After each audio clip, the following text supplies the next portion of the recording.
What if you could recognize when someone you love is quietly preparing to say goodbye? Not through words, but through the way they breathe, the way they sleep, the way they hold your hand just a little longer or begin to drift into memories of long ago. The truth is, for many elderly people, the body doesn't shut down all at once. It whispers, gently, slowly, sometimes over the course of weeks, even months. But here's the problem. These whispers are so quiet, so subtle, that we often miss them, brushing them off as just getting older. And then one morning, we're left with a heart full of what-ifs, wishing we had one more hour, one more story, one more embrace.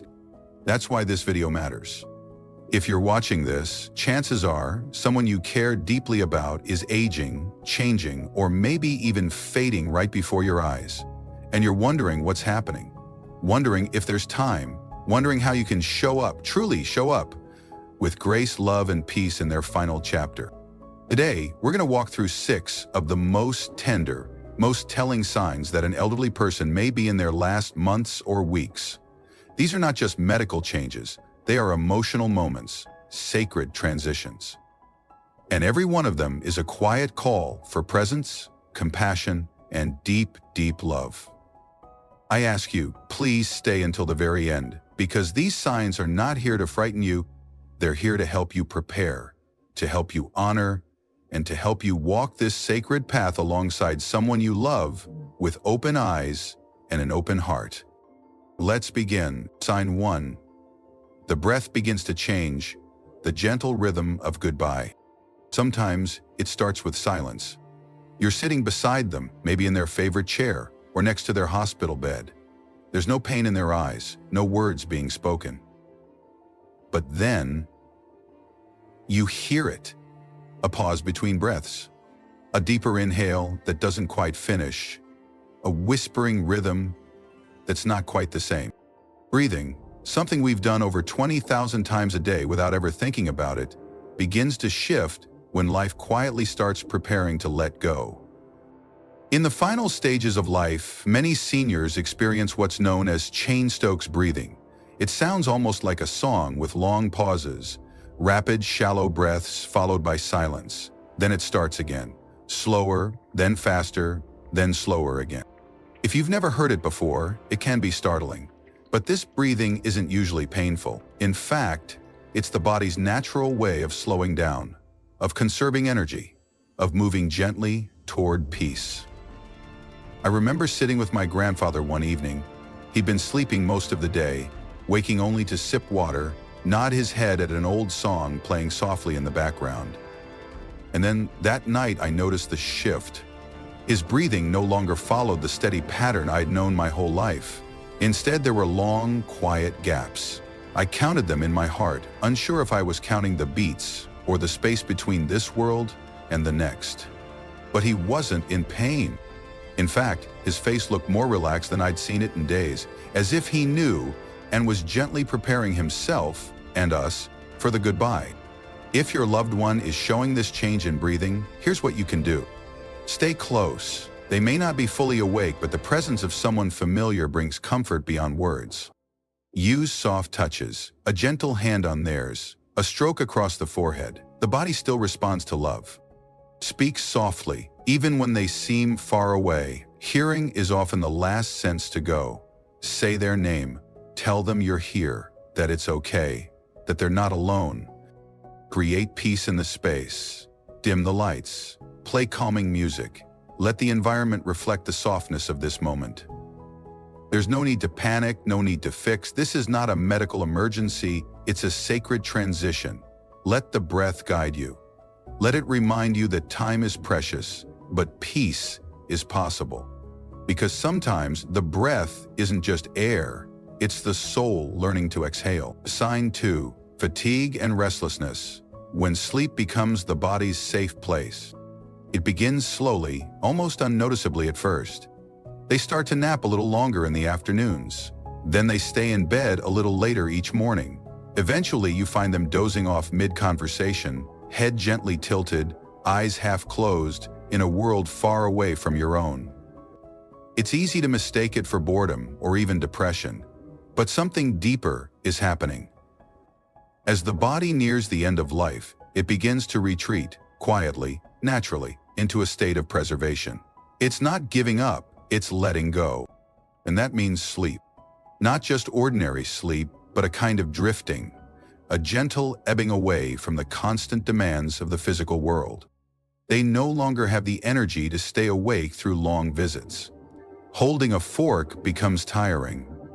Lifting a glass of water feels like lifting a brick. The body is saving what little strength it has, redirecting it inward, toward the organs, toward the heart, toward the soul. And yet, in between all that sleep, there can be something unexpected: restlessness. A tossing and turning in the night. The urge to get up and move, even when they can barely stand. A strange agitation that makes them fidget, shift, groan, or speak words that don't quite make sense. This paradox of extreme fatigue mixed with bursts of unrest isn't confusion. It's the body in transition. The brain is adjusting, the spirit is in between. And it's in this space that we, the loved ones, must become the calm in the storm. Let me tell you about Helen. Helen was 82 and fiercely independent all her life. She made her own coffee every morning, read the newspaper cover to cover, and always insisted on folding her own laundry, just the way I like it, she used to say. But in her final year, her routine began to dissolve. She'd wake up tired. Sometimes, she wouldn't leave her bed at all. One night, she became restless, tossing, whispering things that didn't make sense. Her daughter sat beside her and asked, "Do you want to get up, Mom?" Helen opened her eyes, just slightly, and murmured, "No, I'm just trying to find the shore." Those were her words, and they stayed with her daughter forever.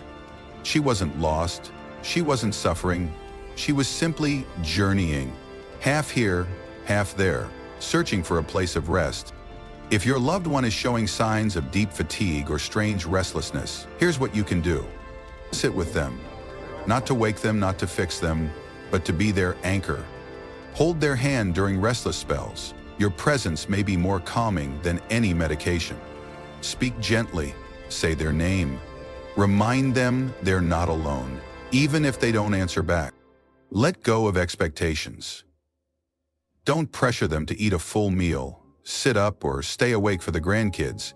Their body is doing exactly what it needs. The truth is, when sleep becomes more constant, it's not failure, it's a form of protection.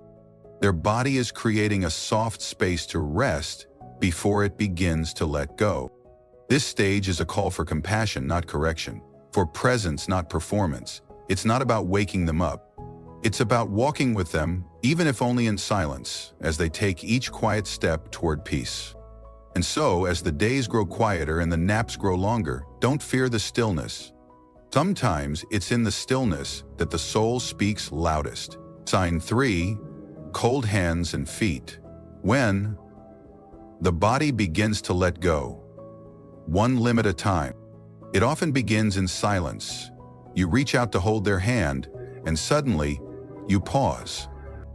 It's cold, not just cool from the room's air, but cold in a way that makes your chest tighten. You tuck a blanket around their legs. You add socks, another quilt. You worry. You wonder, are they cold? Should I turn up the heat? But this coldness, it isn't about the temperature in the room. It's about what's happening deep inside. As the end draws closer, the body begins to shut down slowly, gently, and with a wisdom we often don't understand. It starts by protecting the core, keeping the vital organs functioning as long as possible. The brain, the heart, the lungs. To do that, it redirects blood flow inward, away from the arms, away from the legs, away from the fingertips that once held your hand so tightly. And so the hands grow cold, the feet pale or bluish. The skin loses its warmth and softness, taking on a fragile stillness that feels foreign and heartbreaking. But this process, it's natural. It's not a sign of suffering. It's the body doing what it was designed to do in its final chapter, conserving, prioritizing, protecting the center until the very end. Let me tell you about Mr. Ellis.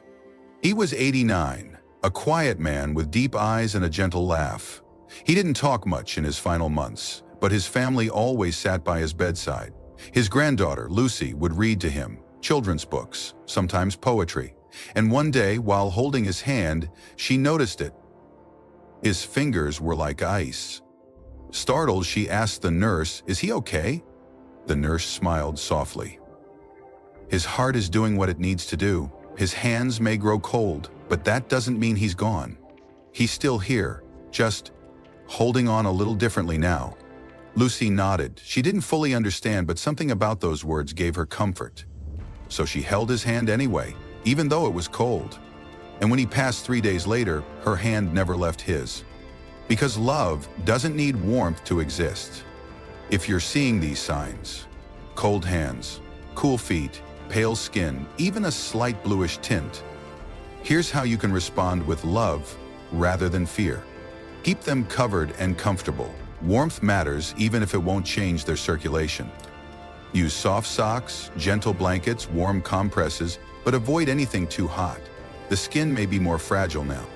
Focus on touch, not temperature. A cold hand still feels the love of another hand wrapped around it. Speak gently as you would to a child falling asleep. Even if they don't respond, the soul hears more than we know. And most importantly, do not panic. This is not a sign to rush or push for intervention. It's a sign to lean in, to sit closer, speak softer, and simply be. Because in this stage, the body is doing something ancient. It is pulling back from the world, one small inch at a time. And that's okay. Our job is not to stop it. Our job is to honor it. So when you feel that coldness next time, don't flinch. Don't be afraid. Hold that hand tighter. Because even if their fingers feel like ice, your love is still fire. And that, more than anything, is what they need to feel before they go. Sign 4. Loss of bladder and bowel control. When the body begins to release what it no longer needs. There's a moment no one wants to talk about. It happens quietly, sometimes in the middle of the night, sometimes while you're brushing their hair or helping them sip warm tea. And then you notice they've had an accident. It might be urine, it might be something more, and your heart sinks, not because of the mess, but because you know this means something. You see, as the body moves closer to the end of life, it begins to surrender its control over many systems. Digestion slows, the kidneys begin to rest, and eventually the body stops trying to regulate bladder and bowel function. Why? Because in this final chapter, the body no longer prioritizes what it once did. The control that kept everything orderly, the cues, the signals, the timing, all of that starts to fade. Muscles weaken. The brain stops sending the same messages it used to. And so, there are leaks. There are unexpected releases. And for the person you love, this can feel embarrassing, even if they can't fully express it. But here's the truth. This is not their fault. This is not a failure. This is the body doing what it's meant to do, letting go of the non-essential. And in that letting go, there is a sacredness, if you're willing to see it. Let me tell you about Eileen. She was 84, a proud woman, sharp mind, always dressed just right, lipstick even in her hospital bed. And when she lost her bladder control, she cried. Not from pain, not from fear, from shame. "I didn't even feel it," she whispered to her daughter. "I didn't even know it happened." Her daughter took her hand, wiped her tears, and said, "Mom, your body's tired, but you're still beautiful. Let's clean you up and get you comfortable again, okay?" No judgment, no hesitation, just love, soft and unconditional. Because that's what we're here to do, not just when it's easy, but when it's human, raw, unfiltered. If you begin to notice signs like wet bedding, soiled clothing, a decrease in urination, or sometimes a complete stop, unawareness of needing to go, understand this is a message that the body is gently loosening its grip on the physical world. Here's how you can respond with grace. Switch to incontinence pads or adult diapers early, before accidents become frequent. Make it part of the routine, not something to fear. Speak softly. Never make your loved one feel embarrassed. If they still have awareness, reassure them. If they don't, treat them with the same dignity you would a child being lovingly bathed. Keep their skin clean, dry, and moisturized. The skin becomes delicate in this stage, prone to sores, infections, and irritation. Be patient. Be kind. Remember, this is not a burden. This is sacred care. There is something deeply moving about this phase because it's so real, so vulnerable, and in our culture, where independence is prized, this surrender can feel crushing. But listen closely. Surrender is not defeat. It's a return. The body is returning to stillness. The soul is preparing for release. And if you can meet that moment, not with frustration, but with love, you give a gift far beyond what medicine or money ever could. You give them dignity.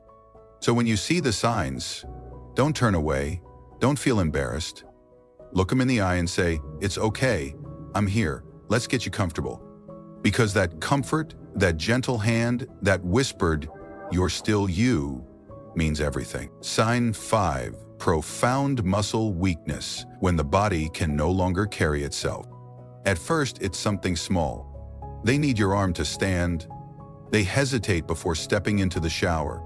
They pause at the foot of the stairs and say, "Maybe later." You brush it off. You tell yourself, "They're just tired today. Maybe tomorrow will be better."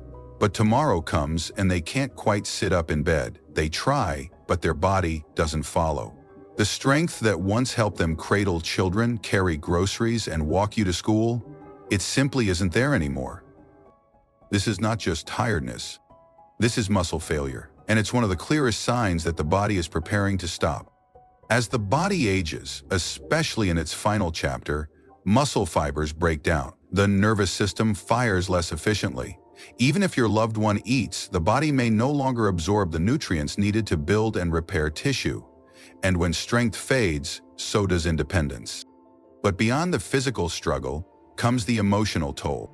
Imagine how it must feel to reach for a cup of tea and have your hand tremble. To want to stand up and realize your legs won't respond. To try shifting in bed, only to collapse back into the pillow, breathless.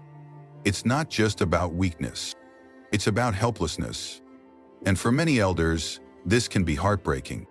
I once sat beside a man named Harold 86A, retired electrician. Strong hands, the kind that once built homes from scratch. He looked at me and whispered, "I can't even lift my own spoon anymore. What kind of man does that make me?" And I told him something I wish more people would say. It makes you a man who has carried so much and now deserves to be carried. We forget sometimes that strength isn't just physical. Sometimes the greatest strength is allowing others to help, to be held when you can no longer stand on your own. If your loved one is experiencing difficulty sitting upright without help, inability to lift their arms or legs, needing multiple pillows to support their body, trouble holding utensils or feeding themselves, then it may be time to recognize this stage for what it is, the body preparing for rest. But this is not a time to panic. It is a time to support with gentleness, with compassion, and with presence. Here's what you can do. Use soft, supportive bedding to reduce the strain of movement. Help reposition them gently every few hours to avoid bed sores. Offer utensils with larger grips or finger foods if they can still eat. Most importantly, let go of expectations. Don't push them to walk or sit up just to try. Because at this point, trying harder won't help, loving deeper will. One of the most beautiful moments I've witnessed came from a daughter who knelt at her mother's bedside, helping her sip water. Her mother couldn't even hold the cup anymore.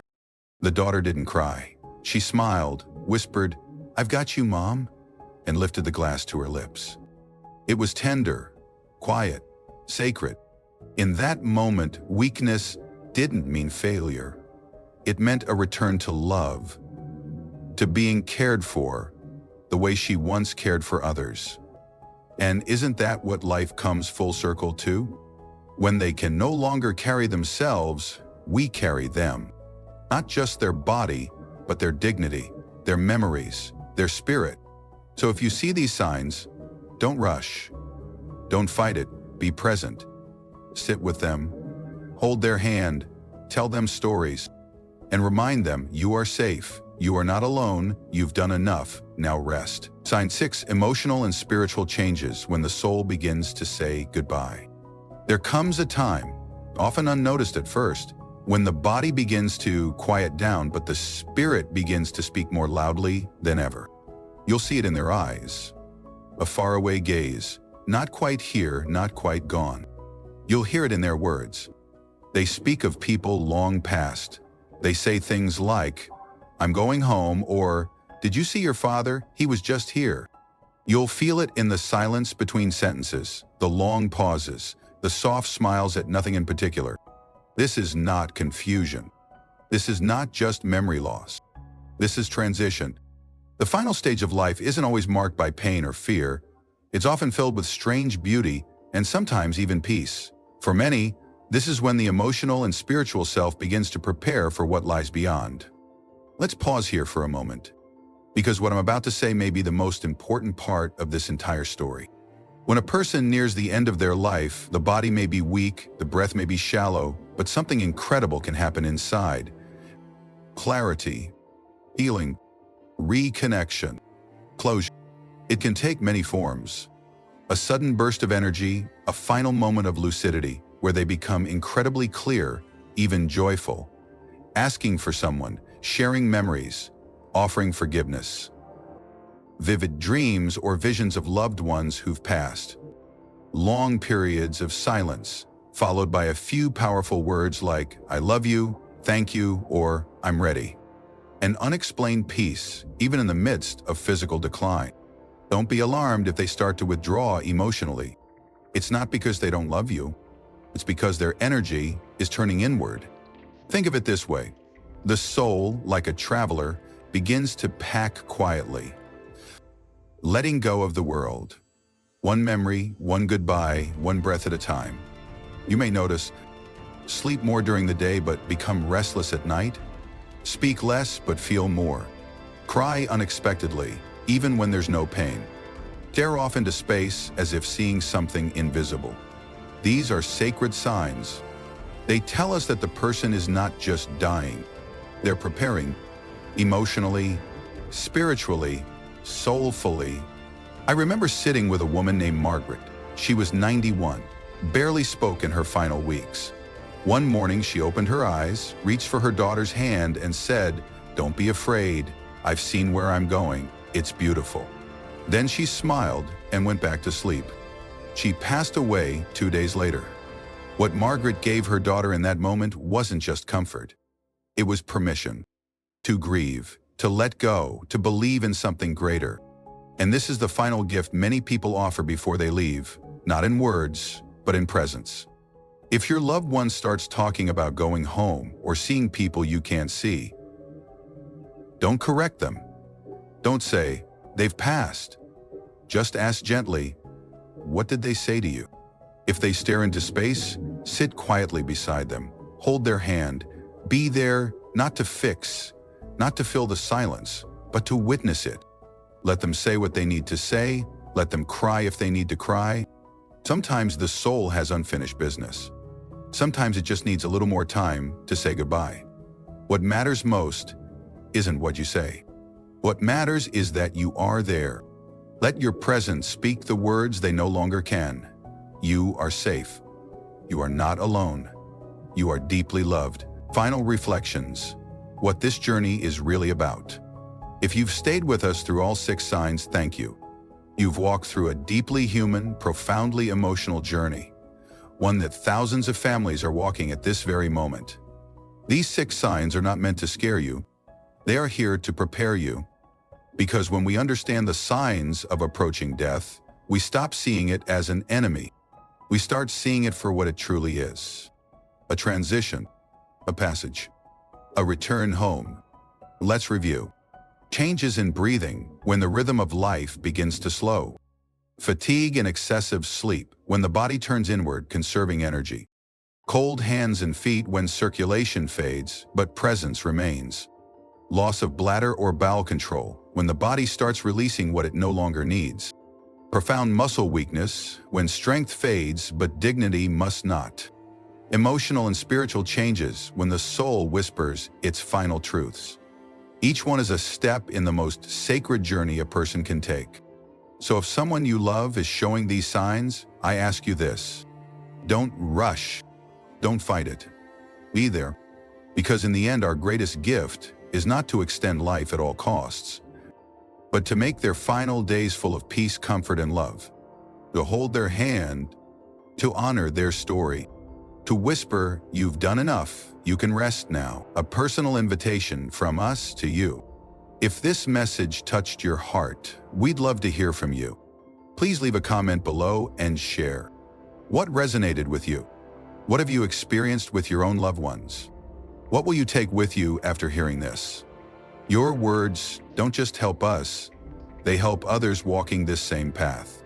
And if you found this video valuable, please like, share, and subscribe. It allows us to continue making heartfelt content for families just like yours. From our hearts to yours, thank you for being here. Thank you for your courage. And most of all, thank you for loving someone deeply enough to walk beside them to the very end. We'll see you in the next video. Until then, be kind, be present, be love.